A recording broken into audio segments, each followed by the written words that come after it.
بسم الله الرحمن الرحيم الحمد لله رب العالمين الصلاة والسلام على رسول الله صلى الله عليه وسلم السلام عليكم ورحمة الله وبركاته ودنا يتكبراتو يا إسلام لجوج انديت ناتشو بالاچوبت بوتا يا الله رحمتنا أزنت كاينيا غاريهون الله يمتقبلني فتنا ينبشتا ينسالن الله بطفاتاچن በእኛው ስተት የተለያዩ ነገሮችን እየላከ ሰው ወደሱ እንድመለስ ሰው ወደ አላህ እንድመለስ የሚያደርገው ብዙ ነገር ይልክልናል እና ይሄንን መልእክት ማን ሰምቶ ይጠቀማል ማንስ ወደ አላህ ይመለሳል አላህ ይጠብቀን አላህ ቤተሰቦቻችን ባሉበት ቦታ ሰላም ያድርግልን የዓለሙን ህዝብ አላህ ሰላሙን ያወርድለት ይላል ኢንሻአላህ ወደ ፕሮግራማችን እናልፋለን ከዚህ በፊት በፈቲያ ቢንት ናስር ዩቲዩብ ቻናል ላይ አንድ እውነተኛ ታሪክ ትረካን አቅርቤላችሁ ነበር የትረካው ርዕስ አስለቃሽ የቴሌግራም ፕሮፋይል ይላል ኢንሻአላህ ባለፈው ሳምንት ህክማ የምትባል እህታችን ራሷን አስታውቃናለች ህክማ ጥሩና በስነ ምግባር ያደገች ምርጥ ልጅ ነች እና ከሰው ስተት ከብረት ዝገት አይጠፋም ይባላል እንዴ ህክማ ትንሽ አለብኝ ብላ የተናገረችው ስተት ፕሮፋይሏን የራሷን ፒክቸር ማድረግ ነበር እኔ አንተ አንቺ ምን ያደረግን ነው ራሳችንን ማየት አለብን እና ኢንሻአላህ ዛሬ ከዚህ እንቀጥላለን ህክማ ባለፈው ሳምንት ንግግሯን ያቆመችው አንድ ሰው መጥቶ ነሲሃ ወይም ምክር ካቀረበላት በኋላ ነበር ምን ተፈጠረ አብረን እናያለን ወደ ትረካው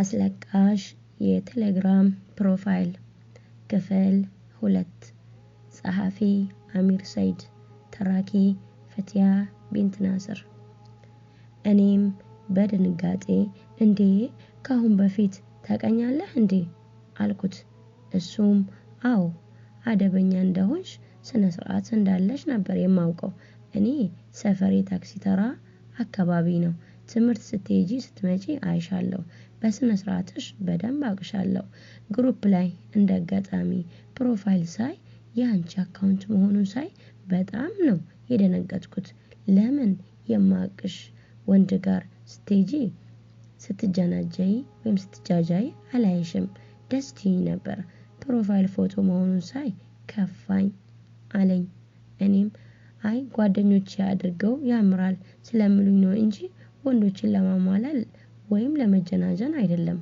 አልኩት ስሜ ሃይደር ይባላል ያንቺስ በአካልና በፎቶ እንጂ ስምሽን አላውቀውም አለኝ ህክማ ባላለሁ ብዬ መለስኩለት እኔ ስለሚያቅ በወሬ ስለሱ ሁኔታ ጠየቅኩት እሱም መርካቶ ቤተሰቦቹ ሱቅ ከፍተውለት ልብስ እንደሚያከፋፍል ነገረኝ አሁን ስለ ግል ሁኔታችን ማውራት ጀመርን ካሁን በፊት ከማንም ጋር አውርቼ አላውቅም ግን ሃይደር ጋር በአጋጣሚ በቴሌግራም ተዋውቀን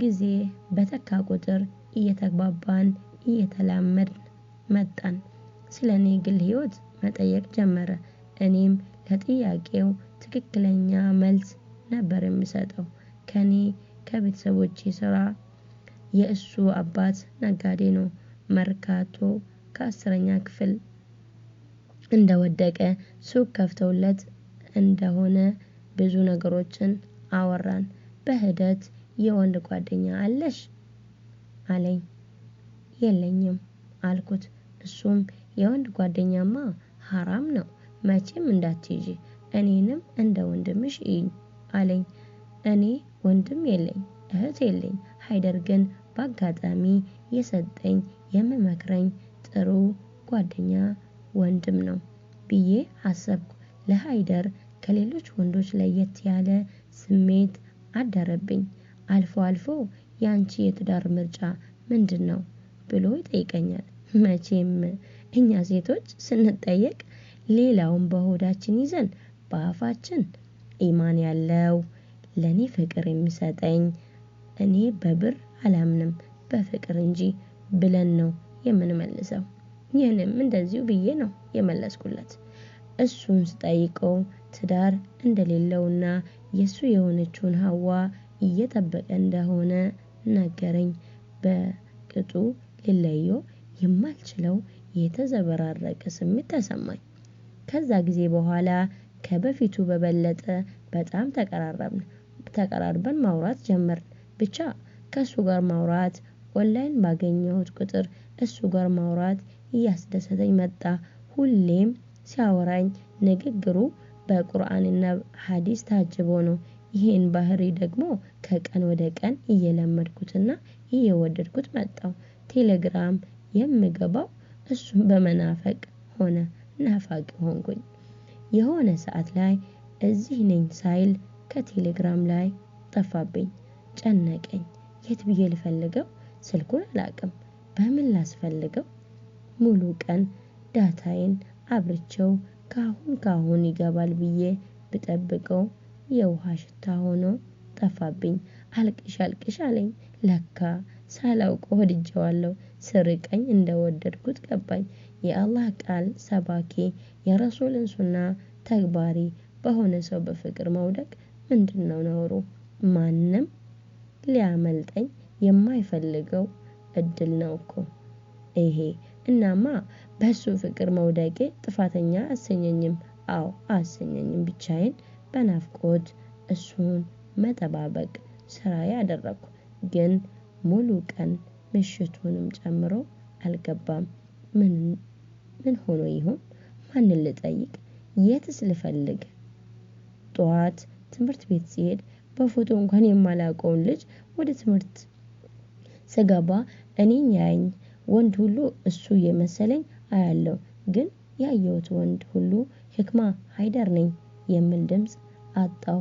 በግድ ተምሬ መምህሮቼም ምን ሆነሽ ነው እያሉኝ በግድ የትምህርት ክፍለ ጊዜ አለቀ። አባቴም እቤትም ሄጄ ዳታዬን ባበራ ሃይደር የለም። ነግቶም ወደ ትምህርት ሲሄድ በፎቶ እንኳን የማላውቀው ሃይደር ህክማ ይለኛል ብዬ በተስፋ ሄጄ መንገድ ለመንገድ ብጠብቅ የለም። ጥበቃዬን ቀጠልኩ። ግን አሁንም የለም። ከፋኝ። ደስታ ከኔ ራቀ። ኢንሻአላህ ሁለተኛው ክፍል በዚህ አብቅቷል። በሶስተኛው ክፍል እስክንገናኝ ፈቲያ ቢንት ናስር ዩቲዩብ ሰብስክራይብ ያድርጉ። አስተያየቱ አይለየን። ባረከላሁ ፊኩም ወጀዛኩሙላሁ ኸይራን። ወሰላሙ አለይኩም ወራህመቱላህ ወበረካቱ።